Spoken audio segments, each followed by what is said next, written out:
have not paid salaries for workers since March or term. Honestly, some of these state governors will not stop amusing me.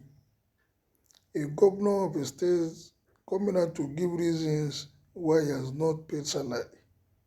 And at the end of the day, he's complaining about insecurity, he's talking about crisis in the state, when I'm sure majority of the people in that state are civil servants, no earnings. How do they pay their children school fees? How did they live a decent life when a state governor is coming out openly to say he has not been able to pay salary? What happens to the allocation from the federal government? What happens to the internally generated revenue? Benue State is a food basket of this nation. And if you want to give reasons for not payment, I'm sure you will tell me now that because the farmers are not being able to farm. But is it all the local government that the farmers have not been able to farm? I know a place in that town, in that state, where predominantly yam is their major crop. Are they saying these people cannot do? Honestly, most of these governors should stop complaining and stop blaming the federal government. What are you doing? Why did you take up responsibility of becoming a governor when you don't have, or you are not ready to think outside the box? Let's assume there's no allocation from the federal government from today. Are you saying the state will collapse? Is it ready for the state to be annexed by another state or to stop bearing the name of a state? Is it that they just want to get into office and carry the toga of a governor without filing solution? Who wants to hear lamentation when the solution is right there in their faces, looking at them? But because they are not seeing, they are not thinking. Because if a governor is coming into position, what these are the problems, they are aware. These are the things that I need to do for us to get that. Honestly, the state government, the citizens of that state will never be happy because nobody wants to listen to excuse. Governor Samuel Ortom of Benue State has admitted that he has been unable to pay salaries since March, and the arrears of pension, gratuity, and salaries owed have been put on hold. He admitted the over 4 months non-payment of salaries during an interview on Arrest TV, but the governor blamed the federal government for the state's failure. Why is he blaming the federal government, for God's sake? This is a shameful act. Ortom has revealed that his government inherited 70 billion debt comprising salaries, gratuity, and pension arrears. And he has been governor. This is his second term. For first 4 years, no solution. Your second term is running over and you are still complaining. Honestly, and I'm sure somebody like this should be planning to go to the Senate.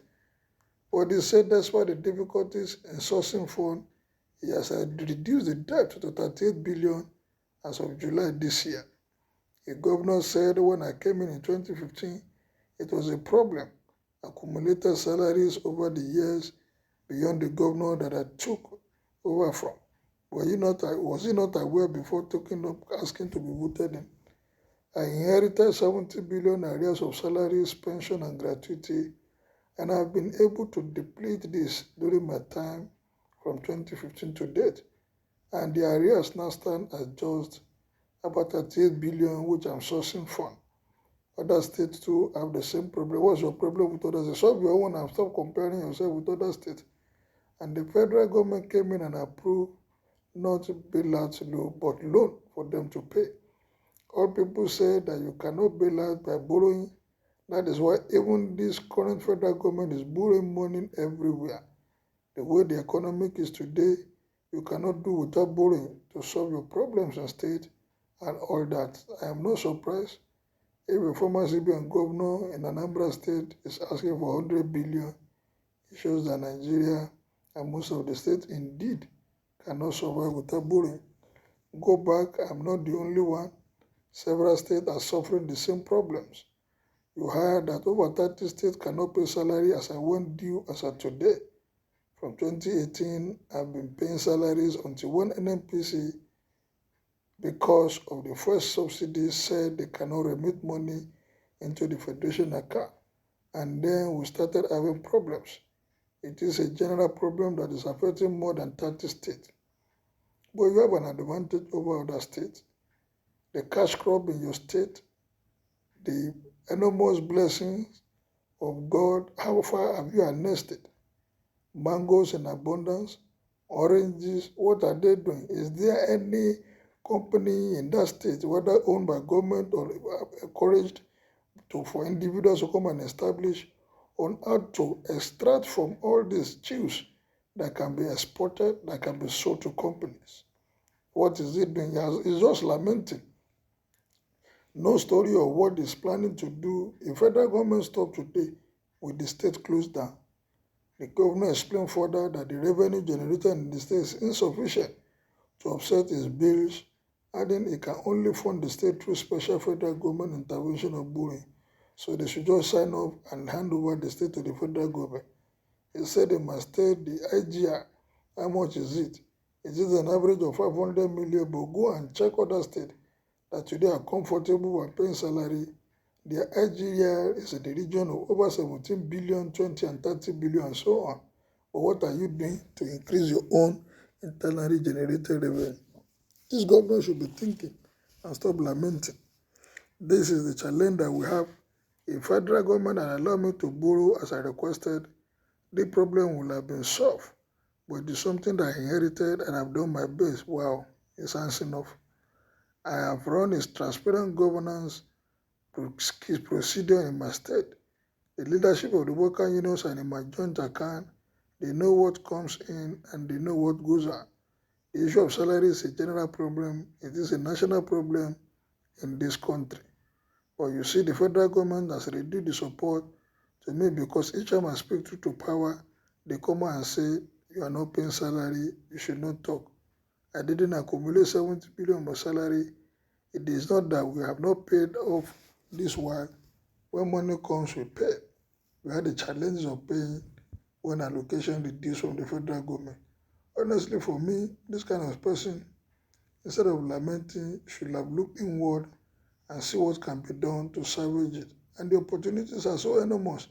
Maybe they are not seen, or they just decided not to harness the opportunity that is available.